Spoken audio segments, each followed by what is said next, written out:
مساء الخير مشاهدينا، أنا حنان جيلاني وأقدم لكم نشرة 10. كالعادة دائما نبدأ بالعناوين. اختتام أنشطة أسبوع مكافحة الملاريا.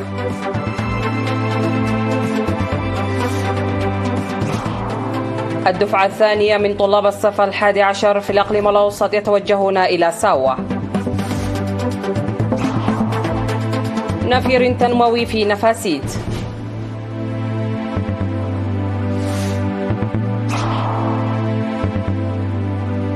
دول أفريقيا تحذر إكواس من استخدام القوى ضد النيجر وفرنسا ترد.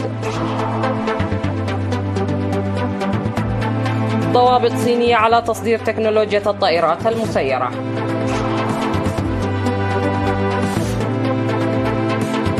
قتلى ومفقودين جراء أمطار غزيرة في بكين.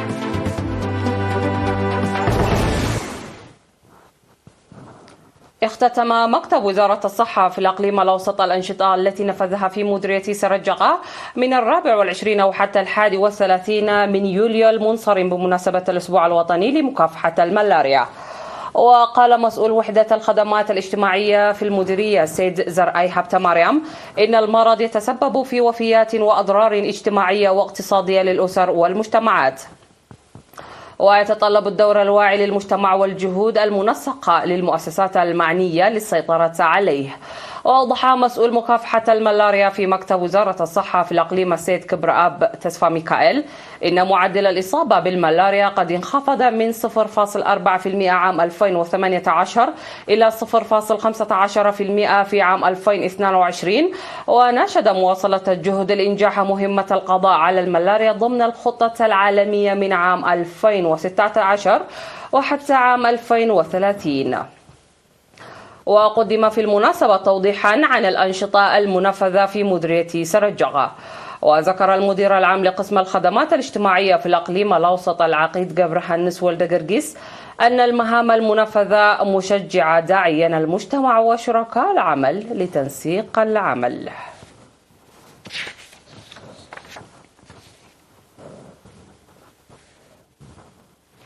توجهت الدفعة الثانية من طلاب الصف 11 في الإقليم الأوسط يتوجهون إلى ساوة اليوم لمتابعة التعليم في الصف 12 وأداء الخدمة الوطنية في الدفعة 36. وأوضح مسؤول التعليم في الإقليم الأوسط الأستاذ بلاي حبت جابر أن نتائج الطلاب في الامتحانات الوطنية تظهر تحسن نتيجة الجهود الجارية في العملية التعليمية وسد النواقص، مشيرا إلى إحراز 44% من طلاب الدفعة 35 النقاط التي تؤهلهم للدراسة لدرجتي الدبلوم والبكالوريوس. وأكد طلاب القيام بالاستعدادات اللازمة بدعم أولياء الأمور لإنجاح الأهداف المزدوجة لساوة. وذكر مدراء المدارس وأولياء الأمور قيامهم بكل الجهود الممكنة لاكتساب لبناء العلم والمعرفة والنجاح التعليمي. وأوضح قائد شرطة المرور في الإقليم الأوسط الرائد هايلة براخي أن شرطة المرور من أقاليم الأوسط وعنسبة والقاش بركة ترافق الطلاب في رحلتهم إلى ساوة. وكانت الدفعة الأولى من طلاب الإقليم الأوسط قد توجهت إلى ساوة يوم 28 من يوليو المنصرم.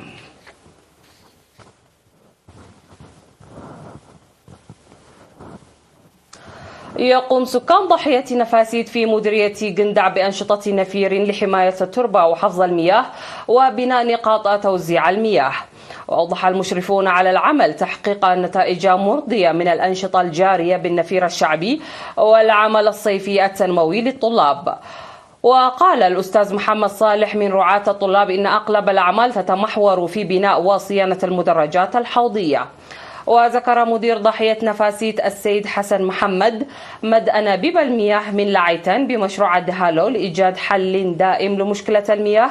ويعمل السكان لبناء نقاط توزيع المياه، حيث تم إكمال بناء 5 محطات توزيع المياه حتى الآن إلى جانب العمل في بناء المدرجات.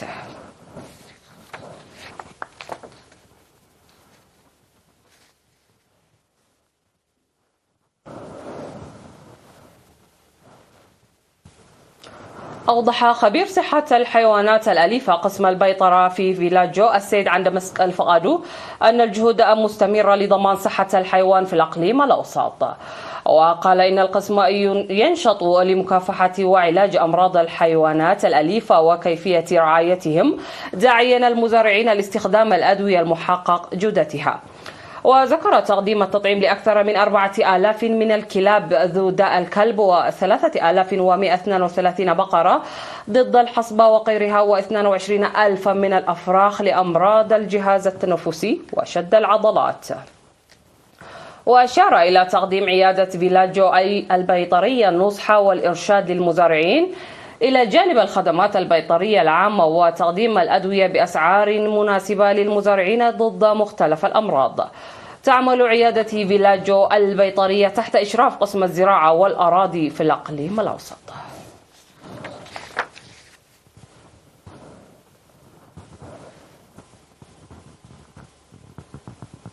أفادت إدارة مديرية قلوج استمرار مبادرات دعم أسر الشهداء. وأوضح المدير التنفيذي في إدارة المديرية السيد حقوس عند برهان أن البرنامج يشمل الدعم المالي والعيني، مشيرا إلى أن الأراضي التي تزرع سنويا ليكون إنتاجها لأسر الشهداء تحقق نتائج مرضية. وذكر توزيع 1000 كنتال من الذرة من إنتاج عام 2022 إلى أسر الشهداء. من ناحية ثانية، قدم التجار في أم حجر مبلغ 50,000 نقفة لأسر الشهداء في المنطقة. وأوضحت أسر الشهداء العيش بكرامة للدعم الحكومي والشعبي.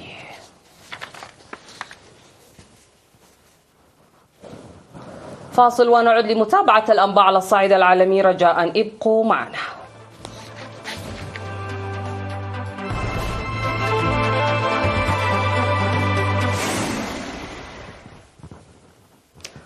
وعلى الصعيد العالمي، حذرت السلطات العسكرية الانتقالية في مالي وبوركينا فاسو وغينيا كوناكاري من أي تدخل عسكري ضد النيجر، في حين نفت باريس ما وصفتها باتهامات قادة الانقلاب بشأن تدخل عسكري فرنسي في النيجر.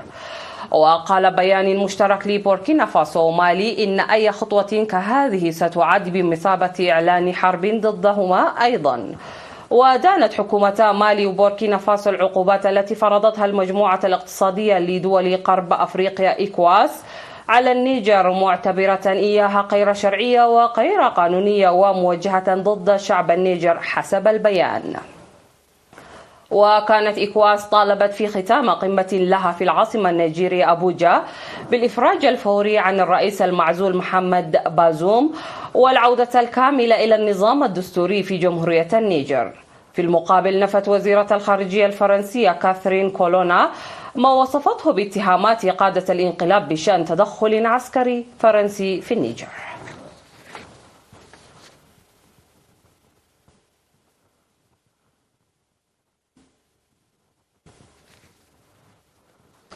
أقرت الصين ضوابط جديدة على تصدير بعض المعدات الخاصة بالطائرات المسيرة وسط تصاعد التوتر مع الولايات المتحدة على صعيد التكنولوجيا. الضوابط الصينية الجديدة تشمل بعض محركات الطائرات المسيرة وأشعة الليزر ومعدات الاتصالات والنظم المضادة للطائرات المسيرة. وتأتي الخطوة الصينية بعد خطوة مماثلة من بكين قيدت تصدير بعض المعادن التي تستخدم على نطاق واسع في صناعة الشرائح، وذلك بعد أن اتخذت الولايات المتحدة خطوات لمنع بكين من الحصول على تكنولوجيات أساسية مثل معدات صناعة الشرائح. وتمثل المسيرات الصينية 50% من الطائرات المسيرة المباعة في الولايات المتحدة.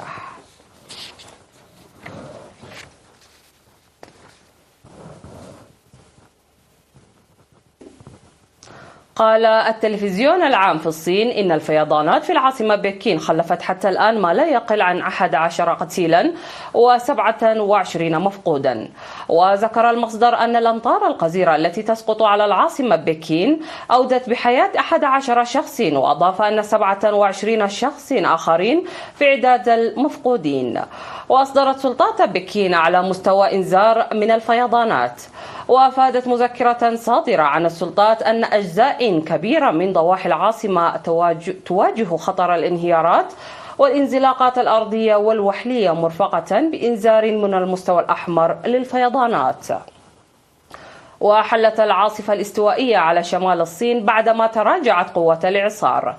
ودعا الرئيس الصيني شي جين بينغ إلى بذل قصارى الجهود لإنقاذ المفقودين أو المحاصرين بعد هطول أمطار غزيرة على الأجزاء الشمالية من البلاد، وفق محطة CCTV التلفزيونية الرسمية.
ما كل سحت كوينا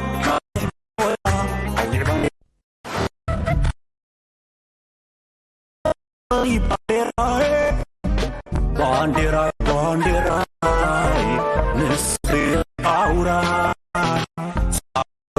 أورا بانديرا بانديرا كويش طيب حلا بينا في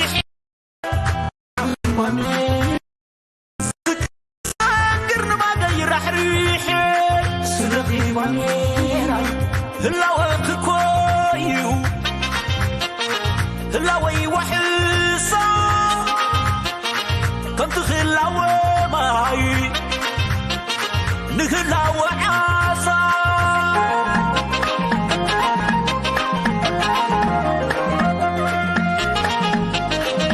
بانديراي بانديراي مشاهدينا نعتذر على هذا الخلل الفني وننتقل إلى نهاية الخبر في هذه النشرة، حيث سجل المقامر الاستواني يانس روس رقما قياسيا عالميا جديدا لأطول مسيرة على حبل مشدود. وأكمل روس إنجازه المذهل بين برجي قطار الشهيرين في مدينة لوسيل القطرية، وهو بطل العالم في السير على الحبل المشدود والثلاث مرات. وقد تمكن من إكمال المسافة بين البرجين التوأمين في قطر من أول محاولة، متحديا الرياح العاتية للحفاظ على توازنه قاطعا مسافة تزيد عن 150 مترا بين البرجين.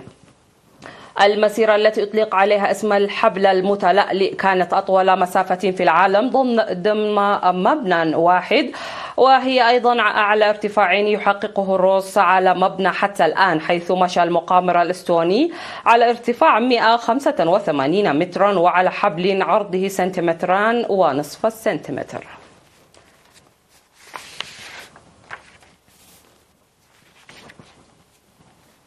في الختام إليكم تذكيرا بأهم ما جاء في هذه النشرة. اختتام أنشطة أسبوع مكافحة الملاريا.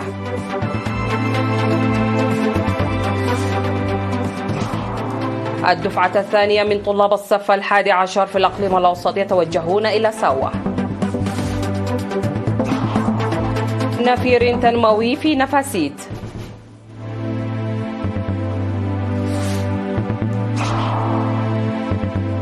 دول أفريقيا تحذر إكواس من استخدام القوى ضد النيجر وفرنسا ترد. ضوابط صينية على تصدير تكنولوجيا الطائرات المسيرة. قتلى ومفقودين جراء أمطار غزيرة في بكين.